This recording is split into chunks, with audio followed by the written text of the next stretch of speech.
জোরে আমিন বলা কি, না বললে কি নামাজ হবে? দেখুন, জোরে আমিন বলা রাসূল সাল্লাল্লাহু আলাইহি ওয়াসাল্লামের সুন্নাত। আস্তে বলার হাদিস জয়ীফ, আমি জয়ীফ হাদিস মানব না। সহিহ হাদিস যেটা, আপনি দেখুন তিরমিজি খুলেন, 57 এবং 58 পৃষ্ঠার মধ্যে এসেছে, দুইটা হাদিস ইমাম তিরমিজি নিয়ে আসছে। আস্তে আমিন বলার হাদিস নিয়ে আসছে শুবা থেকে, আর জোরে আমিন বলার হাদিস বরং হচ্ছে সুফিয়ান থেকে। হাদিস দুইটা উল্লেখ করার পরে ইমাম তিরমিজি বলছেন সামিতু মুহাম্মাদান, আমি ইমাম বুখারীকে বলতে শুনেছি, হাদিস সুফিয়ান আসাহু মিন হাদিসে শুবা, শুবার হাদিসের চেয়ে সুফিয়ানের জোরে বলার হাদিস, আমিন বলার হাদিস অধিকতর সহিহ। আলহামদুলিল্লাহ, ফায়সালা তো তারাই করে দিয়েছেন, আমি আজকে কেন ইখতিলাফ করব? কথা বুঝতে পারেননি? এই ইখতিলাফটা চলছে সিরেফ মাযহাবী গোলামির কারণে। আবু দাউদের হাদিস বর্ণিত হয়েছে 135 পৃষ্ঠা, রাসূলুল্লাহ সাল্লাল্লাহু আলাইহি ওয়াসাল্লাম বলছেন, যখন আমিন বলতেন রফা বিহা সাওতাহু, আমিনের আওয়াজটা উঁচু হতো, জোরে হতো। বলুন আলহামদুলিল্লাহ।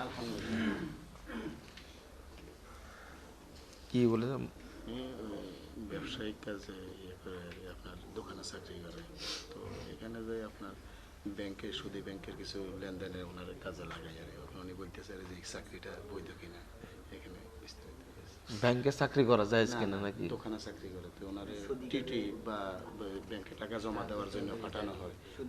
ও আচ্ছা আচ্ছা আচ্ছা আচ্ছা, জি জি। ব্যাংকে চাকরি করাটা ঠিক নয়। ব্যাংকে কত পার্সেন্ট মানুষ চাকরি করে? আল্লাহ অন্য মানুষকে যে রুজি দেয়, তাহলে ব্যাংকে চাকরি না করলে আর রুজি দিবেন না? কথা শেষ।